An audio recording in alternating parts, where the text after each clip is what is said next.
Imaginez une jeune femme de 19 ans. Elle s'appelle Camille Rousseau. Un matin de juin, elle prend un sac à dos vert délavé, celui que sa grand-mère lui avait offert pour une sortie scolaire, et elle ferme la porte de son studio sous les toits de Paris sans se retourner. Pas d'au revoir. Pas de larmes. Juste le silence d'une fille qui a décidé de disparaître. Ce qui suit est une histoire vraie. Elle s'est passée en 2023, quelque part entre la dépression et l'aurore, entre Paris et les Pyrénées. Accrochez-vous. Ce qui va vous surprendre, ce n'est pas qu'elle soit partie. C'est ce qui l'a ramenée. Camille Rousseau a grandi dans une petite ville de la banlieue parisienne, entourée de livres et de rêves trop grands pour les murs de sa chambre. Sa grand-mère, que tout le monde appelait Mamie Marie, était son ancre dans ce monde. Le soir, elles s'installaient toutes les deux sur le vieux canapé bordeaux du salon, et Mamie lisait à voix haute des poèmes de Baudelaire, de Rimbaud, de Verlaine. Camille ne comprenait pas tous les mots. Mais elle comprenait le rythme. Elle comprenait que les mots pouvaient être de la musique quand tout le reste était du bruit. À 19 ans, Camille est étudiante en littérature à la Sorbonne. C'est le rêve qu'elle portait depuis l'enfance. Mais quelque chose a changé. Le rêve est là, et elle est là, et pourtant les deux ne se touchent plus. Son studio est minuscule, une chambre sous les toits avec une fenêtre qui donne sur une gouttière en zinc. Les murs semblent se rapprocher chaque nuit. Le matin, elle ouvre les yeux et le premier sentiment qui arrive n'est pas la fatigue, ni la tristesse. C'est une question. Pourquoi se lever? À quoi bon? La dépression ne ressemble pas à ce qu'on montre dans les films. Elle ne pleure pas tout le temps. Elle ne porte pas de vêtements noirs en regardant la pluie par la fenêtre. Non, la dépression de Camille ressemble à du brouillard. Elle s'est installée lentement, insidieusement, sans qu'elle sache exactement quand tout a commencé.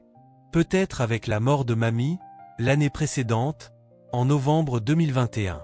Peut-être avec la pression des examens, les notes qui chutent, les amis qui s'éloignent sans comprendre pourquoi elle est devenue si silencieuse. Peut-être que ça n'a pas de début précis. Peut-être que c'est ça le plus dur à expliquer. Elle essaie de lutter, au début. Elle lit des articles sur Internet. Elle tente de méditer. Elle se force à courir dans le jardin du Luxembourg le matin, sous les marronniers en fleurs. Mais rien ne perce le brouillard.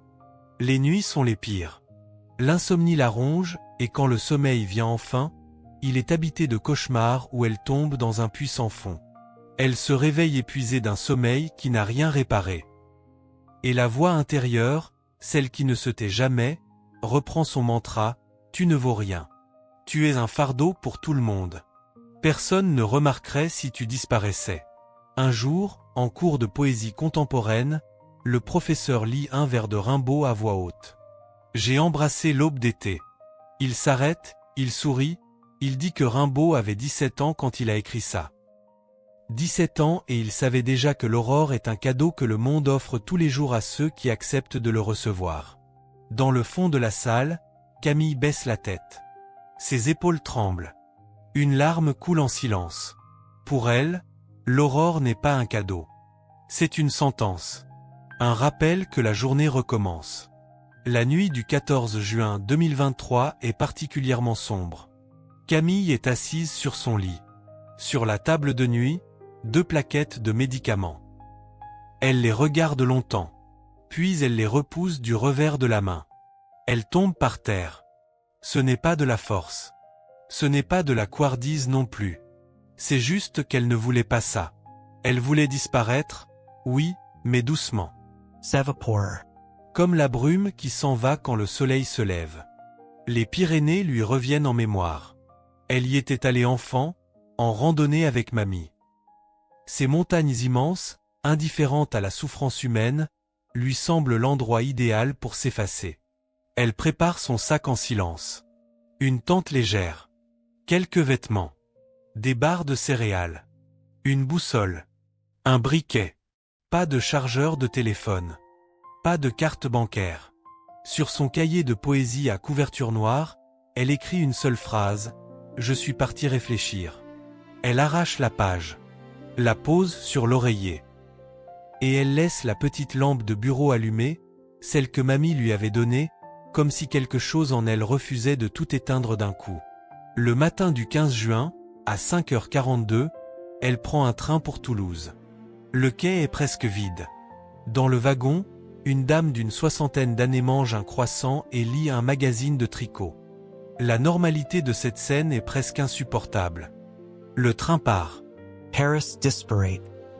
Et quelque chose en Camille s'apaise, légèrement. Pas la dépression. Juste l'urgence d'elle. À Toulouse, elle prend un bus vers les Pyrénées. À l'arrêt final, un petit village au pied des montagnes, elle descend.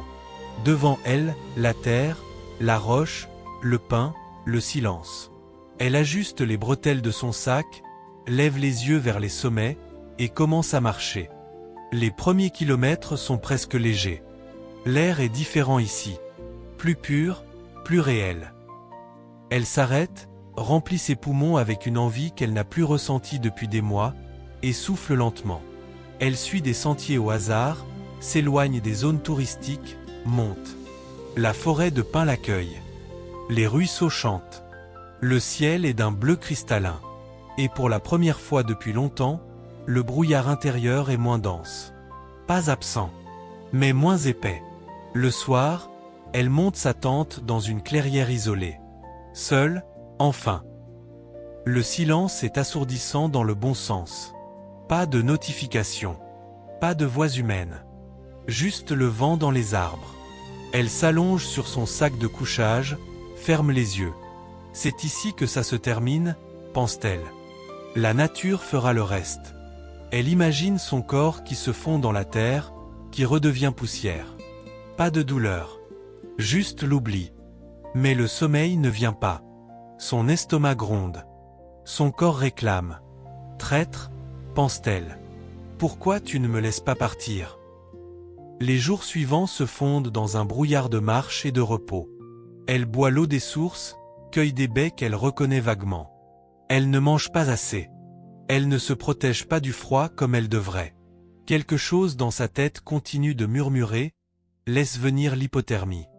Laisse venir la faiblesse. Mais le corps a ses propres règles. Le 3e jour, affamée, elle aperçoit un poisson dans un ruisseau peu profond. Elle plonge les mains sans réfléchir, par pur instinct. Et elle attrape le poisson.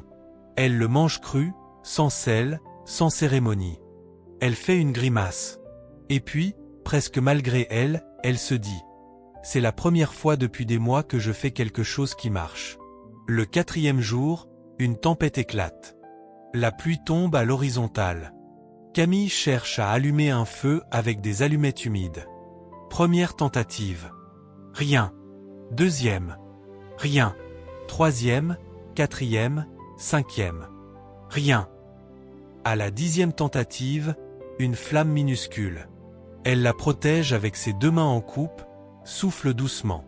Les brindilles humides résistent, puis crépitent, puis prennent. Le feu est petit. La satisfaction est immense et elle le sait. Elle sait que c'est absurde de se sentir fière d'un feu quand toute sa vie s'effondre. Mais le feu est là. Et elle le regarde longtemps. Le 5e jour, tout bascule. Camille s'aventure sur un sentier escarpé près du pic du Midi d'Ossau. Le ciel change en 15 minutes, comme seul le ciel des Pyrénées sait le faire. Un orage arrive, violent, brutal. Elle presse le pas. Et puis son pied glisse sur une roche mouillée. La cheville se tord dans un craquement sinistre. La douleur explose. Elle tombe, roule sur 3 mètres de pente, s'accroche à des racines pour ne pas aller plus loin. La pluie tombe à torrents. Son sac à dos est en bas de la pente, hors de portée. Et là, quelque chose se passe qu'elle n'avait pas prévu. La peur. Une vraie peur. Pas l'angoisse diffuse de la dépression. La peur concrète, physique, d'une mort lente et froide dans une ravine des Pyrénées. Non, hurle quelque chose en elle. Pas comme ça. Je ne veux pas souffrir comme ça. Et c'est à cet instant précis qu'elle comprend quelque chose d'essentiel, même si elle ne peut pas encore le formuler, elle ne voulait pas mourir. Elle voulait que la douleur s'arrête. Ce n'est pas la même chose. Elle rampe. Elle récupère son sac. Avec des lacets et 2 branches droites, elle fabrique une attelle. La nuit tombe, glaciale. Elle se blottit sous un surplomb de rochers. Elle tremble. Elle murmure dans l'obscurité. « Mamie, si tu es là. Je sais que la physique ne fonctionne pas comme ça. Mais si tu es là, un peu d'aide serait la bienvenue. » Aucun miracle ne se produit. Mais la pluie s'arrête. Et quand la pluie s'arrête, les étoiles reviennent. Des milliers d'étoiles sans la pollution lumineuse de Paris, sans rien entre elles et l'univers. Elle les regarde longtemps, allongées sur la roche froide. Ce n'est pas de la joie. Mais c'est de l'attention. Une attention pure et entière au monde. Les jours suivants sont un calvaire. Elle avance en boitant, à quatre pattes par moment, en s'aidant d'un bâton de fortune. La faim la tenaille, la soif aussi. Elle mange des racines, des insectes, tout ce qui semble comestible. La dépression profite de la faiblesse pour revenir en force. Tu mérites ça. Tu es faible. À quoi bon continuer? Mais quelque chose a changé. Chaque petite victoire, un abri construit, un feu allumé, une source trouvée, rallume quelque chose. Je suis encore là, réalise-t-elle un matin. Et pour la première fois, cette réalisation ne ressemble pas à une condamnation. Elle ressemble à un fait. Neuter. Presque étonnant. Je suis encore là. Le 10e jour, elle atteint un plateau élevé qui domine une vallée immense. C'est avant le soleil. Elle s'assoit sur une pierre plate et attend, sans savoir exactement ce qu'elle attend. Le soleil monte derrière un sommet comme si le monde entier était son décor. Rose, puis orange, puis or. La vallée en bas émerge de la brume comme une révélation. Un lac miroite comme un bijou. Des chamois traversent un pré en file indienne, gracieux et libre. Et puis une aigle, immense, tranquille, royale, plane directement au-dessus d'elle. Si proche qu'elle peut voir le détail des plumes aux pointes des ailes. Camille ne pleure pas immédiatement. Elle regarde. Elle regarde vraiment, peut-être pour la première fois depuis des mois. Et puis les larmes viennent. Mais ce ne sont pas les larmes des 2 dernières années, ce pleur sans fond, sans direction, qui ne soulageait rien. Ces larmes-là sont différentes. Elles ont une texture. Elles sont chaudes. Et elles partent. Elle parle à voix haute, seule sur ce plateau, aux montagnes et au ciel. C'est beau, dit-elle. Tellement beau que ça fait mal. Et si ces montagnes résistent aux tempêtes depuis des millions d'années, pourquoi pas moi? Ce n'est pas une révélation religieuse. Ce n'est pas de la magie. C'est simplement l'impossibilité physique de prétendre que c'est laid. La dépression ne trouvait plus d'arguments. Et elle réalise alors qu'il y a des parties d'elle qui savent encore reconnaître la beauté. Ces parties-là sont encore vivantes. Et peut-être que ça vaut la peine de les laisser exister. Elle commence à descendre. Lentement, douloureusement, mais avec une direction. Elle descend vers quelque chose, pas de quelque chose. L'orientation a changé.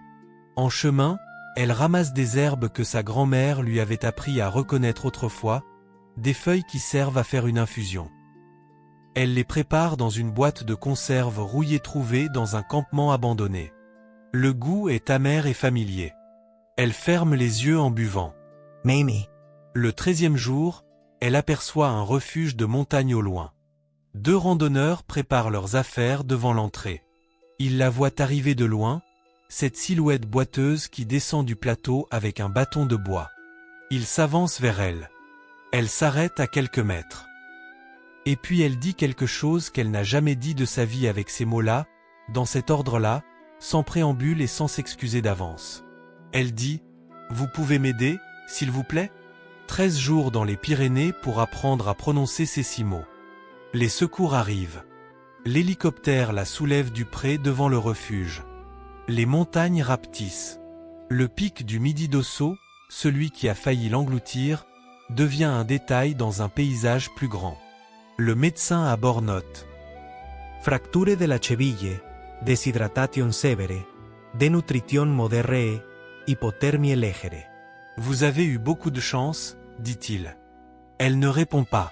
Elle regarde par le hublot les montagnes qui s'éloignent. À l'hôpital de Pau, ses parents arrivent à 3 heures d'intervalle. Son père en premier, Jean-Luc, le costume froissé, les yeux rouges. Il entre dans la chambre et reste un instant à la porte, comme quelqu'un qui n'est pas sûr d'avoir le droit d'entrer. Puis il traverse la chambre et la serre dans ses bras sans dire un mot. Longtemps. Et Camille, dans cet hugue maladroit et tardif, dit à voix basse « J'avais besoin d'aide, papa. Je ne savais pas comment le demander. » Il commence à s'excuser, à dire qu'il aurait dû voir, qu'il aurait dû. Elle l'arrête. « Non. On ne revient pas là-dessus maintenant. Maintenant, c'est l'avant. » C'est la première fois qu'elle dit l'avant sans que ce mot signifie le passé. Dans les semaines qui suivent, elle commence une thérapie à Toulouse. La psychologue s'appelle Dr Valentin. Elle a des lunettes fines et une tranquillité qui semble apprise et non feinte. Lors de la première séance, elle demande à Camille de lui expliquer ce qui s'est passé. Et Camille, pour la première fois, parle vraiment. Elle dit « La dépression n'a pas de cause unique. Les gens cherchent toujours une cause. La mort de ma grand-mère, la pression de l'université, l'absence de mes parents. Tout ça était là. Mais la dépression ressemble plus au brouillard qu'à la pluie. On ne voit pas d'où il vient. Et tout à coup, il est partout. » La psychologue lui demande « Et qu'est-ce qui a changé dans les montagnes ?» Camille prend le temps de réfléchir avant de répondre. « Le brouillard n'a pas disparu, dit-elle. Il était encore là. Mais il y avait des choses qui étaient plus réelles que lui. Le feu que j'ai allumé. Le poisson que j'ai mangé cru dans une rivière froide. L'aigle. Le soleil ce matin-là sur le plateau. Je ne pouvais pas faire semblant que ce n'était pas beau. Et s'il y avait de la beauté, il y avait une raison. Elle reprend ses études. Different. Elle écrit un journal. Elle commence à partager son histoire de façon anonyme en ligne, et des dizaines de personnes lui répondent pour dire « Moi aussi ». Elle qui n'avait jamais su demander de l'aide commence à créer un espace où les autres peuvent le faire. Elle appelle ce groupe encore là. Aujourd'hui, Camille a 22 ans. Elle étudie la psychologie à l'université de Toulouse. Elle retourne dans les Pyrénées, mais avec des amis, avec une carte, avec un téléphone chargé. Elle a retrouvé le plateau. Elle s'est rassise sur la même pierre. Les chamois étaient là. Le lac aussi. Et elle a compris que ce n'était pas un cercle qu'elle fermait. C'était un cercle qu'elle ouvrait. Elle dit maintenant, à ceux qui lui demandent comment on s'en sort, « Vous ne sortez pas de tout d'un coup. Vous faites une chose. Une toute petite chose qui n'est pas le lit, qui n'est pas le silence, qui n'est pas la voix qui dit que vous ne valez rien. Une flamme. Et le lendemain, vous en faites une autre. Et vous demandez de l'aide, à voix haute, avec des mots clairs, à quelqu'un. Pas dans votre tête. Pas en espérant qu'on devine. Vous dites les mots. Vous pouvez m'aider, s'il vous plaît? Et si vous ne savez pas encore les dire, vous pratiquez maintenant. Vous les dites à voix haute, seul dans votre chambre. Puis vous les dites à quelqu'un. C'est tout. C'est le début. La dépression n'est pas une faiblesse. C'est un signal. C'est le corps et l'esprit qui vous disent que quelque chose a besoin d'attention. Vous n'ignorez pas le voyant rouge sur le tableau de bord. Vous vous arrêtez.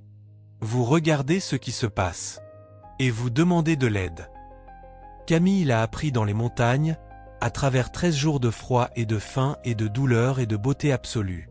Vous n'avez pas besoin des Pyrénées pour trouver votre raison. Mais si vous êtes perdu en ce moment, si le brouillard est épais, souvenez-vous juste de ça. Les montagnes sont là depuis des millions d'années. Elles ne se sont pas effondrées. Elles ont attendu. Et parfois, c'est tout ce qu'on a besoin de faire. Tani. Un pas de plus. Une flamme de plus. Encore là.